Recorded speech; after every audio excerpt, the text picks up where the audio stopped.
नमस्कार, मी चारू CR कथा या चॅनलवर तुमचे स्वागत करते.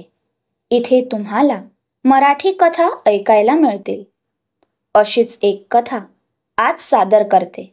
या कथेबद्दल सांगायचं झालं तर सांगत नाही, तुम्ही स्वतः ऐका. व्हॉयजेस सोल भाग 1. तुम्ही मला कितीही सांगितलं तरी यावेळेस मी कोणाचंच ऐकणार नाही. मी तेच करणार जे माझ्या मनाला आवडेल. मी आता तुमच्या या सोन्याच्या पिंजऱ्यात अजिबात स्वतःला कोंडून घेणार नाही. मी माझी स्वच्छंदी जगणार. तिने चिडत हातातला मोबाईल सोफ्यावर आपटला. तुला काय वाटतं, तू बाहेर जाशील आणि मोकळ्यापणाने जगू शकशील? तू माझी मुलगी आहे, या राजशेखर मित्तलची. ज्याला तू सोन्याचा पिंजरा म्हणते ना, त्या पिंजऱ्याच्या बाहेर पाय ठेवून तर बघ. बाहेर तुला कोण कधी फसवेल हे तुला सुद्धा कळणार नाही. नुसते खूळ डोक्यात घालू नको. तयार हो, आज महत्वाची मीटिंग आहे आणि ती मीटिंग तुला स्वतः हँडल करायची आहे. त्यांनी त्यांचा ब्रेकफास्ट संपवला आणि ओठ नॅपकिनला पुसत रुमाल टेबलवर टाकून ते त्यांच्या हातावरच्या रॉलेक्समध्ये टाइम बघत सरळ बाहेर निघून गेले. तुम्ही कितीही प्रयत्न करून घ्या, पण यावेळेस तुम्ही मला अडवू शकणार नाही. त्यांना तिच्या गोष्टीला एवढ्या आरामात टाळून जाताना बघून ती अजूनच चिडली.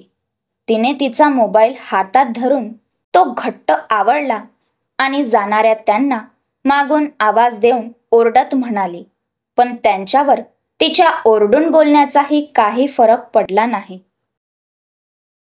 तर ही आहे आपल्या स्टोरीची हिरोईन नाज राजशेखर मित्तल.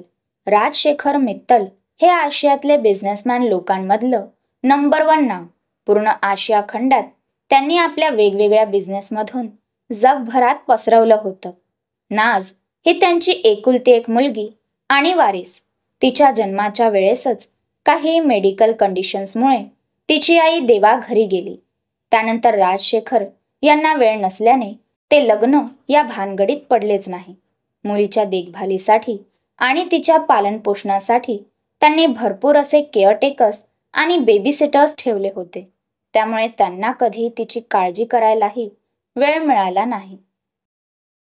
जशी ती मोठी झाली आणि अब्रॉडमध्ये शिकून घरी आली, तसं त्यांनी तिला लगेच कंपनीमध्ये MD बनवून तिच्यावर कंपनीच्या बऱ्याचशा जबाबदाऱ्या देऊन टाकल्या. नाज ही लहानपणापासून नोकरांच्या हाताखाली वाढलेली आणि सतत सुरक्षेच्या चौकटीत राहिलेली. सुरुवातीपासूनच स्वभावाने थोडी चिडचिडी आणि हट्टी होती. तिला एखादी गोष्ट हवी असल्यास ती तिला हवीच असायची. मग त्यासाठी ती काहीही करायला तयार व्हायची. राजशेखर मित्तल सुद्धा तिला हवी असणारी गोष्ट पुरवण्यासाठी नेहमी तत्पर असायचे, कारण त्यांच्याकडे तिला देण्यासाठी पैसा खूप होता. नव्हता तो फक्त वेळ. आजही ती अशीच एका हट्टाला पेटली होती आणि तिचा हट्ट होता तिला 8 ते 10 दिवसांसाठी सोलो ट्रिपला जायचं होतं आणि ते सुद्धा विदाऊट एनी सिक्युरिटी. राजशेखर तिच्या या मागणीला अजिबात तयार होणार नाही हे तिला माहीत होतं, पण ती सुद्धा त्यांचीच मुलगी. जाणार म्हणजे जाणारच. I don't know how to explain it to her. त्यांनी त्यांच्या हातातल्या ग्लासमधल्या ड्रिंकमध्ये बर्फ ढवळत ढवळत सांगितलं, अरे जाऊ दे, लक्ष देऊ नको. 2 दिवस ओरडेल, मग बरोबर शांत होऊन बसेल. त्यांचा मित्र, जो त्यांच्यासारखाच बिझनेसमॅन आहे, त्याने एक सिप घेत म्हटलं, मला सुद्धा हेच वाटलं होतं, पण काल अक्षरशः तिने सगळ्यांची नजर चुकवून पळून जाण्याचा प्रयत्न केला. ते तर बरं झालं की माझी सिक्युरिटी टीम नेहमी अलर्ट असते, नाहीतर. ते हताशपणे म्हणाले, कारण त्यांची सिक्युरिटी तोडून आजपर्यंत नाजने कधीही पळून जाण्याचा प्रयत्न केला नव्हता, पण यावेळेस तिने तेही केलं. मी तर तुला म्हटलं होतं की प्रेम आणि तिची सगाई लवकर करून टाक. जर त्या दोघांना तू वेळीच एंगेज केलं असतं तर आता तिने सोबत कमीत कमी त्याला घेऊन जाण्याचा विचार केला असता. आताही वेळ गेलेली नाही. तू तिला त्याच्यासोबत जायला सांग.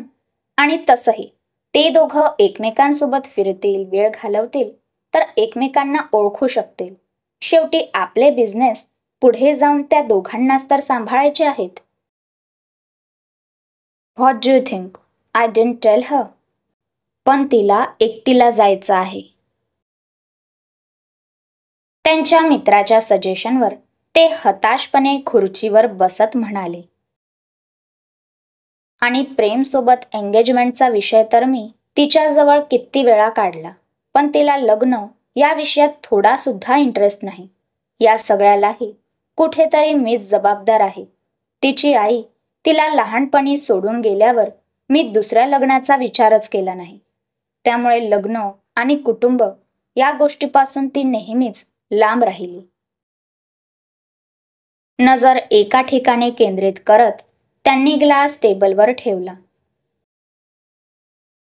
काय फरक पडला असता तू लग्न केलं असतं नसतं केलं? तुला बायको मिळाली असती, तिला आई मिळाली असती, याची काय गॅरंटी? त्यांचा मित्र म्हणाला, ती सुद्धा गोष्ट तेवढीच खरी होती. त्यांच्याजवळ पैसा भरपूर असल्यामुळे कोणतीही मुलगी त्यांच्यासाठी त्यावेळेस लग्नाला नाही म्हटली नसती. पण शेवटी नासचं काय?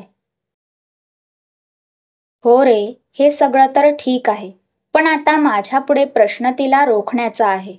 असं काय करू की तिच्या डोक्यातून हे फिरायला जाण्याचं भूत उतरेल? अरे सोप्पं आहे. तिच्यावर वर्कलोड वाढव. काम वाढलं की हे सगळे विचार डोक्यातून आपोआप निघून जातील. तुला चांगलंच माहिती आहे की ती तिच्या कामाच्या बाबतीत केवढी परफेक्ट आहे ते. तिला कितीही काम दिलं तरी ती तिचं सगळं काम मार्गाला लावून जाणार म्हणजे जाणारच.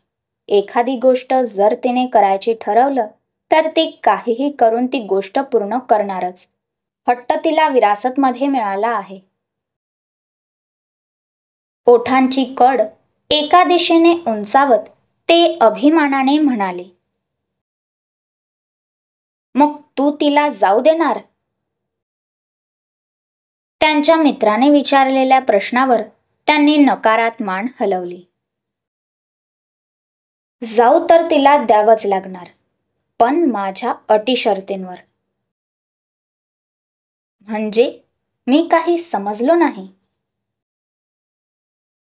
त्यांच्या मित्रांनीही ग्लास टेबलवर ठेवला.